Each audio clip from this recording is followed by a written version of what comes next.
YouTube इस video को हटाए इससे पहले जान लीजिए कि आखिर बांग्लादेश में हुआ क्या।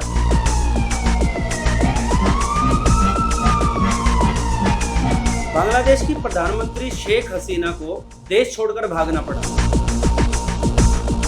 उसी देश की जनता ने उसके घर पर धावा बोल दिया। क्या पीएम की सुरक्षा के लिए गार्ड, पुलिस, इंटेलिजेंस, सेना आदि नहीं थी? कोई भी देश इन एजेंसियों के बिना नहीं चल सकता। ये सभी एजेंसियां बांग्लादेश में भी थी, लेकिन इन्हें पंगु बनाया जाता है, तब जाकर के तख्ता पलट होता है। 14 से ज्यादा पुलिस वालों को मार कर टांग दिया गया। बांग्लादेश में गृह युद्ध हुआ और उसका परिणाम ये तख्ता पलट है। पूरी राजधानी में आगजनी हुई, गैर मुसलमानों के घरों को लूटा गया, सत्ता पक्ष और उसकी 14 गठबंधन पार्टियों के लोगों को निशाना बनाया गया। लगभग 300 से ज्यादा लोगों को इस युद्ध में अपनी जान गंवानी पड़ी। न्यूज में क्या क्या और कितना दिखाया जा रहा है? न्यूज में दिखाया गया कि आरक्षण के मुद्दे पर छात्रों का प्रदर्शन हुआ। प्रदर्शन करते करते हिंसा में कन्वर्ट हुआ और सरकार ने जमात इस्लामी और छात्र विंग को बैन कर दिया। छात्रों के उग्र प्रदर्शन के कारण तख्ता पलट हो गया और सेना ने कमाल संभाल ली। क्या बात केवल इतनी सी है? क्या ये मुद्दा, क्या ये विवाद केवल छात्रों और सरकार के बीच का ही था? इस तख्ता पलट में कौन कौन से फैक्टर्स, कौन कौन से पक्ष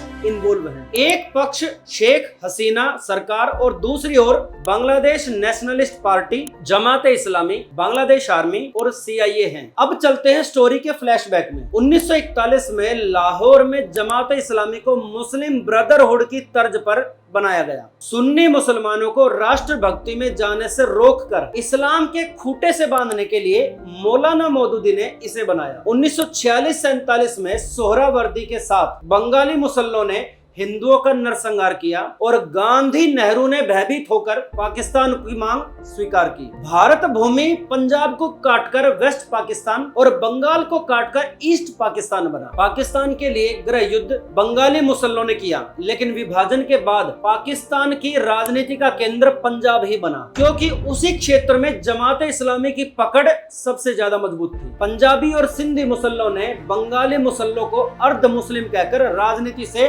पद करके रखा। बंगाली मुसल्ले अंदर ही अंदर भुनभुना रहे थे। 1970 के आम चुनाव में शेख मुजीबुर रहमान की आवामी लीग बहुमत से चुनाव जीतती है, लेकिन उन्हें प्रधानमंत्री बनाने के बजाय वेस्ट पाकिस्तान की राजनीति उन्हें जेल में डाल देती। पाकिस्तानी सेना बंगालियों पर जबरदस्त अत्याचार करती है, जिससे लड़ने के लिए मुक्ति वाहिनी बनाई जाती है, जो छापामार युद्ध नीति से पाकिस्तान की सेना के साथ संघर्ष करते हैं। इस मुक्ति वाहिनी में कई सारे संगठन मिलकर लड़ाई लड़ते हैं। मार्च 1971 में भारत की सेना के सहयोग से ईस्ट पाकिस्तान वेस्ट पाकिस्तान से अलग होकर बांग्लादेश बनता है। बांग्लादेश बनने पर आरक्षण सिस्टम लाया गया। जिन्होंने मुक्ति वाहिनी में पाकिस्तान के साथ युद्ध किया, उनके परिवार को सरकारी नौकरी में 30% आरक्षण, पिछड़े जिले के लोगों को 40% आरक्षण और महिलाओं, दिव्यांगों आदि के लिए 10% आरक्षण। बाकी बचे 20% में जनरल कैटेगरी फाइट करेगी। पाकिस्तान से अलग होने के बाद बांग्लादेश में जमात इस्लामी बांग्लादेश बनाई गई, ताकि सुन्नियों को फिर से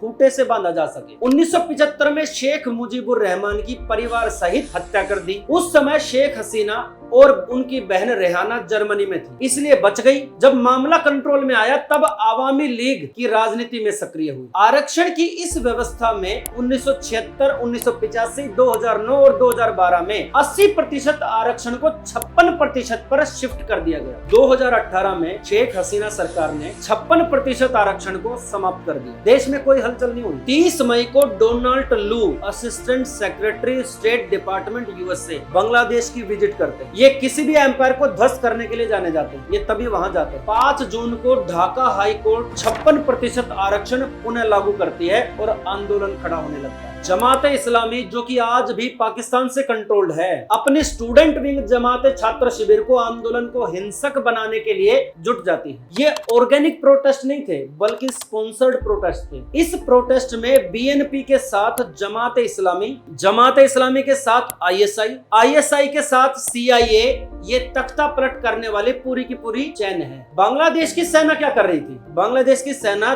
3 देशों के टच में थी, पाकिस्तान, चाइना और भारत। बांग्लादेश आर्मी के जो अधिकारी पाकिस्तान से स्पॉन्सर्ड थे, उन्होंने इनडायरेक्टली यूएसए का सपोर्ट हासिल कर लिया और यूएसए ने चीन के समर्थन करने वाले सैन्य अधिकारियों को ज्यादा से ज्यादा डॉलर देकर अपनी ओर कन्विंस कर लिया। अब 70% आर्मी यूएसए और पाकिस्तान के रिमोट पर थी और केवल 30% आर्मी भारत के समर्थन में। परिणाम, बांग्लादेश आर्मी ने बांग्लादेश का कंट्रोल अपने हाथ में ले लिया और शेख हसीना को जिंदा निकल जाने का अवसर दे दिया। अब बांग्लादेश आर्मी का रिमोट कंट्रोल सीआईए और यूएसए के पास। यूएसए ने ऐसा क्यों किया? ऐसा करने से यूएसए का क्या बेनिफिट है? इस तख्ता पलट में किस किस का फायदा और किस किस का नुकसान है? अमेरिका पूरे वर्ल्ड में अपनी धाक कायम करने के लिए, हर एक देश पर नजर रखने के लिए आर्मी बेस बनाता रहता है। वो किसी भी देश को आर्थिक और सामरिक दृष्टि से शक्तिशाली होते हुए नहीं देख सकता। चीन और रूस अमेरिका की आंख के कांटे हैं। साउथ एशिया में चीन पर नजर रखने के लिए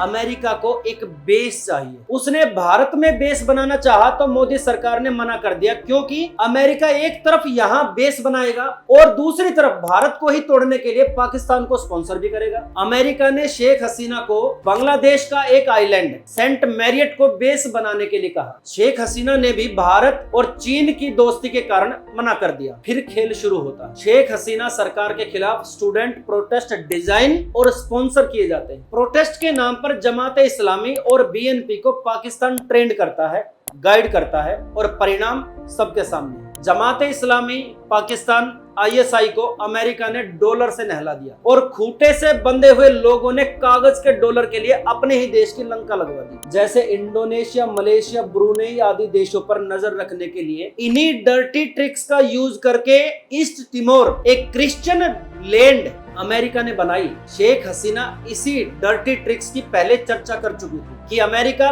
बर्मा, भारत और बांग्लादेश की अराकान और चिट्टागोंग पहाड़ियों को छीनकर एक क्रिश्चियन डोमिनेटेड बेस बनाना चाहता है। इस क्रिश्चियन लैंड का नाम होगा जोगम। ये क्रिश्चियन लैंड अमेरिका का परमानेंट बेस होगा, जहां से अमेरिका भारत और चीन दोनों पर नजर रखेगा और इस एरिया में अपना ड्रग सिंडिकेट फैलाएगा। 4 दशकों से कंबोडिया, लाओस, बर्मा में ड्रग ट्रेड यूएसए ही करता है, तो सबसे बड़ा लाभ हुआ अमेरिका का। जमाते इस्लामी, छात्र शिविर, स्टूडेंट विंग, बीएनपी, ये तो पोपट हैं, मोहरे हैं खाली। भारत का क्या नुकसान हुआ? अभी तक भारत के रक्षा का खर्च 2 मोर्चों पर हो रहा, एक पाकिस्तान और दूसरा चाइना। बांग्लादेश में पाकिस्तान और सीआईए की एंट्री से भारत के नॉर्थ ईस्ट में और ज्यादा टेंशन क्रिएट होगी। नॉर्थ इंडिया में ड्रग से उड़ता हुआ पंजाब के बाद अब नॉर्थ ईस्ट में ड्रग सिंडिकेट से नष्ट किया जाएगा। नागालैंड एक क्रिश्चियन स्टेट है और कुकी भी क्रिश्चियन है। पिछले साल भारत में मणिपुर क्राइसिस किया गया, इस साल बांग्लादेश में क्राइसिस किया, अगला नंबर बर्मा का है। आने वाले समय में बर्मा में यही डर्टी ट्रिक्स यूज की जाएगी, गृह युद्ध किया जाएगा।